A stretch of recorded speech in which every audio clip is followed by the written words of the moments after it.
Good afternoon and welcome to Solent Sports News. I'm Byron Goodchild with your 3:30 Bulletin. Ralph Hasenhüttl today has revealed that he may consider retiring from football once his Southampton time expires in 2024. The Austrian head coach joined the Saints in 2018 from RB Leipzig and will become the Saints' longest-serving manager since Chris Nicol if he sees out his time at the club. Southampton currently sit 12th mid-table in the Premier League with hopes to still climb the table. The Metropolitan Police have decided not to investigate the video which showed West Ham United defender Kurt Zouma kicking his cat across the kitchen floor. Warning, this video contains sensitive content that some viewers may find disturbing. Despite the French centre-back issuing an apology for the disturbing clips, it is expected that Zouma will face no formal charge for his actions. The Hammers are set to take on Watford in the Premier League tonight.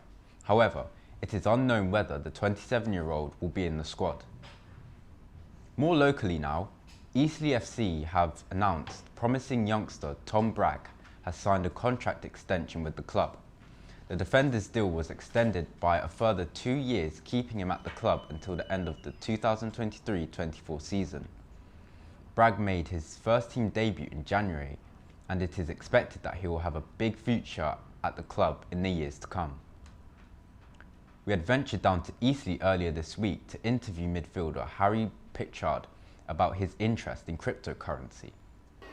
Since the start of the COVID-19 pandemic, there has been a 47% increase in online trading activity, with some companies seeing as high as a 91% jump in the number of orders placed via their apps. One of those new customers is Eastleigh midfielder Harry Pritchard. I'm part of a lifestyle technology company, so we deal with kind of travel savings as well, and we have our own kind of trading crypto platform. So up until 5 months ago, I didn't really know what it was. Alongside his football training, Pritchard dedicates 2 hours a day to learning more about trading on websites just like this. On away days, he uses his travel time on the bus to manage his cryptocurrency and stock portfolio. Everyone else is watching Netflix and that, and I'll probably sound a bit boring, but I'm on the charts marking them up. But no, it's something like I like and I enjoy. So yeah, I definitely recommend it. The relationship between football and non-fungible tokens, more commonly known as NFTs, is ever increasing. Players like John Terry and Reece James have been drumming up interest in projects such as Bored Ape and Ape Kids Club on Twitter. Pritchard's attempt to explain NFTs to us was like explaining cricket to an American. He is more cautious of their potential to make money than his Premier League counterparts. That's again something I've just got my head into for the last kind of 2 weeks. I've been studying NFTs most days, and that's definitely something for the future.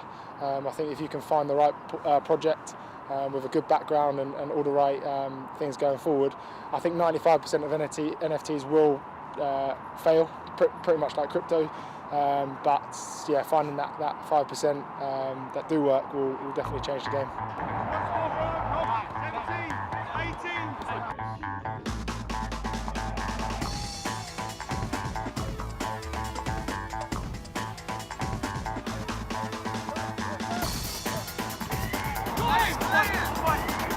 Isaiah Hoyle, Solent Sports News, Eastleigh.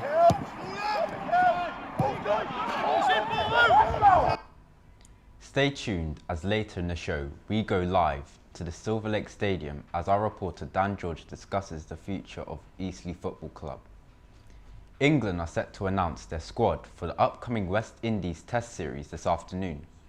Paul Collingwood was only named interim head coach of England yesterday, but has already confirmed that Joe Root will remain as the Test captain. Come back later today to see who is announced in the England squad. Great Britain's wait for their first Olympic gold medal goes on after mixed curling doubles Jen Dodds and Bruce Mowat lost their bronze medal match. Mowat was quick to blame himself, stating he was all over the place in the last 3 ends. The Scots, who won the World Championship last year, convincingly lost to Sweden's dynamic duo 9-3. On to basketball now. We caught up with Solent Kestrel's player Johnny Phillipson about his recent ligament injury and road to recovery. At Solent University, sports play a big part for many students. We have visited the Solent Sports Complex to talk with one of their basketball players, who is making a return from a long injury layoff. I'm Johnny Phillipson. I'm a guard for Team Solent. So back in June 4th, 2019, I tore my medial and lateral meniscus and also tore my ACL. I was out for 2.5 years, so I've only recently just been cleared to play. It was just staying motivated. Like when you're out for so long, it's hard to like see the light at the end of the tunnel. When I was misdiagnosed, then COVID hit, so all of the surgeries were cancelled. So it was just hard to kind of stay in that mindset of I'm going to get back to it eventually. So to get to this point is good, but like it was a very like long road mentally of just like staying prepared.